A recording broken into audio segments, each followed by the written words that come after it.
आता खरी वेळ ही फलटणकरांची आहे. जर कोणी तुमच्या अस्मितेला या ठिकाणी आव्हान देत असेल तर फलटणकरांनो 60-65% नाही, 75% नाही, 90% मतं फलटणची या रणजित सिंग नाईक निंबाळकरला मिळाली पाहिजे. तो तर पाणीदार झाला, पण तुमच्यात किती पाणी आहे हे मतपेटीत मी पाहणार आहे. पाहू ना, आहे ना, दाखवणार, ताकद दाखवणार.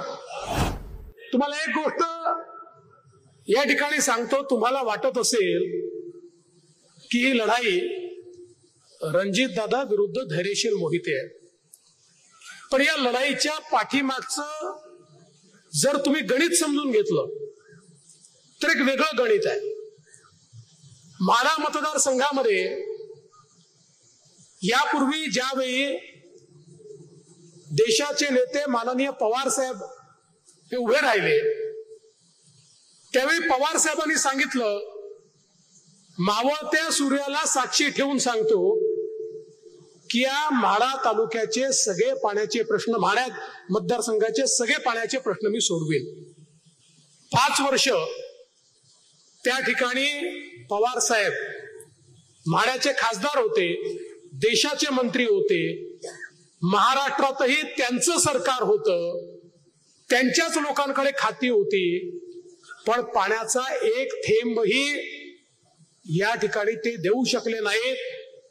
याचं कारण होतं, हे पाणी या माढा मतदारसंघामध्ये जे यायला हवं होतं, जे हक्काचं पाणी होतं, ते पाणी जर तुम्हाला दिलं तर कुठेतरी तुमचं हक्काचं पळवलेलं पाणी हे तुमच्याकडे पोचल्यानंतर तुम्हाला हे समजलं असतं की इतके वर्ष पाणी कुठे मुरलं, ते कोणी नेलं, आणि म्हणून त्या 5 वर्षात तुम्हाला काही मिळालं नाही.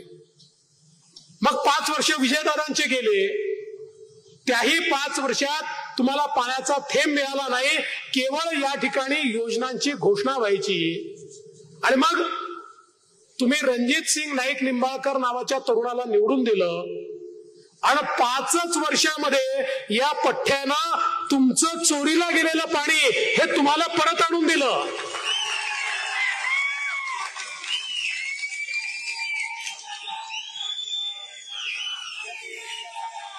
ज्या दिवशी या पठ्ठ्यानं पाणी परत आणलं त्याच दिवशी देशाच्या नेत्यांनी ठरवलं याचा कार्यक्रम करायचा. त्याच दिवशी ठरवलं याचा कार्यक्रम करायचा आणि मग गेले अनेक दिवस सर्व प्रकारचे प्रयत्न हे रणजित सिंग नाईक निंबाळकरांचा कार्यक्रम करण्याचे त्यांनी ठरवले. ते प्रयत्न चालले आहेत, पण असं हिंदीमध्ये म्हणतात, जाको राखे साईया मार सके ना कोई. आणि इथे साई म्हणजे ईश्वर कोण आहे? तुम्ही सगळे लोक ईश्वर रूपी आहे. तुम्ही रणजित दादाच्या मागे आहे. देशाचे नेते हो का परदेशाचे नेते हो, रणजित दादाचं काही वाकडं होणार नाही. आणि मला एका गोष्टीचा आनंद आहे, रणजित दादांनी संकुचित विचार ठेवला नाही. आज समोरचे उमेदवार काय म्हणतात, मी माळशिरसचा नेता आहे, माळशिरस माझ्या पाठीशी आहे, अकलूज माझ्या पाठीशी आहे, मी त्याच्या भरोश्यावर निवडणूक लढतोय. पण गेल्या 5 वर्षामध्ये रणजित दादांनी जेवढं प्रेम फलटणवर केलं तेवढंच मानखटावर केलं आणि तेवढंच माळशिरसवर केलं, तेवढंच सांगोल्यावर केलं. प्रत्येकावर त्यांनी प्रेम केलं. पण आता खरी वेळ ही फलटणकरांची आहे. जर कोणी तुमच्या अस्मितेला या ठिकाणी आव्हान देत असेल तर फलटणकरांनो 60-65% नाही, 75% नाही, 90% मतं फलटणची या रणजित सिंग नाईक निंबाळकरला मिळाली पाहिजे. तो तर पाणीदार झाला, पण तुमच्यात किती पाणी आहे हे मतपेटीत मी पाहणार आहे.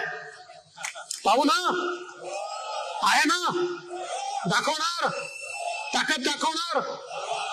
मग मला विश्वास आहे फलटणकर एकदा पाठीशी उभे राहिले, अरे 1,00,000+ नुसतं म्हणून चालत नाही, घरोघरी जावं लागतं, लोकांना त्या ठिकाणी आणावं लागतं, लोकांना सांगावं लागतं